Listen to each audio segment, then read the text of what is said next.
Russia commemorates its 79th Victory Day military parade, celebrating its win over Nazi Germany back in World War II. Now, this parade comes days after Putin took oath as president for the fifth time, as the war with Ukraine rumbles on into a third year. To discuss Russia's strong posturing against the West, we're joined by Dmitry Babich, who's a political analyst from Sputnik, and he's joining us live from Moscow. Mr. Babich, always a pleasure speaking with you. I believe you are very close to the actual location of the parade near the Red Square, and there are jammers because of which we're doing this over the phone line. Talk to us about the security arrangements there.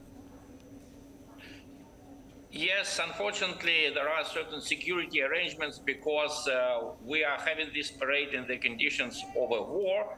Let's call a spade a spade. It's a special situation. So there are tough security measures, but still the mood in the country is very combative. We are not going to give in, and this is the message that this parade is going to send to NATO countries. This is, I think, the best way to sum up what's going on here.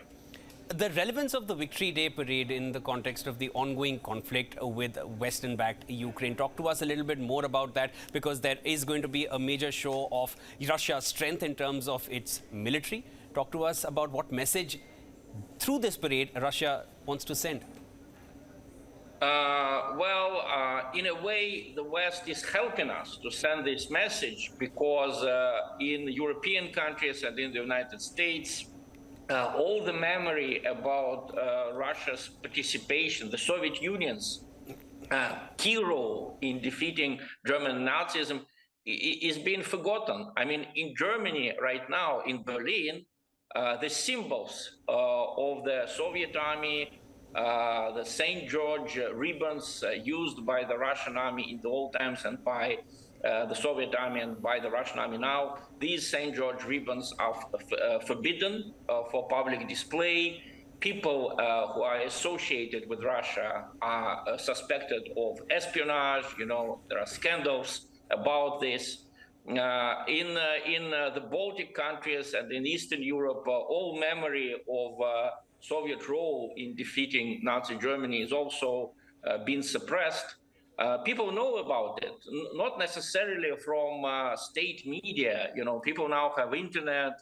We speak foreign languages, so I learn about the actions of the German government in German, you know, from the official statements of the German government. And I can assure you, this is really true. It's not a lie, that memory of Soviet role in defeating German Nazism is being suppressed in the West now.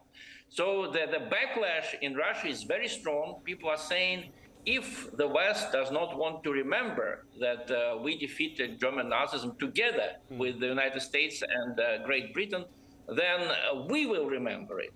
And we're sending a strong message. We're not going to let you forget us. We're not going to let you destroy the memory of Russian presence in Eastern Europe, in Ukraine. Yes.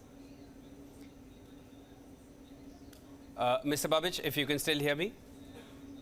Yes, I hear you. All right, fine. I wanted to also understand from you now, Russia, just days ago on Monday, it announced it would practice the deployment of tactical nuclear weapons as part of a military exercise after threats from France and Britain, or what Moscow perceives as threats. How symbolic is the move coming just days before the Victory Day parade and, of course, just a day prior to the Russian president taking his oath for the fifth time?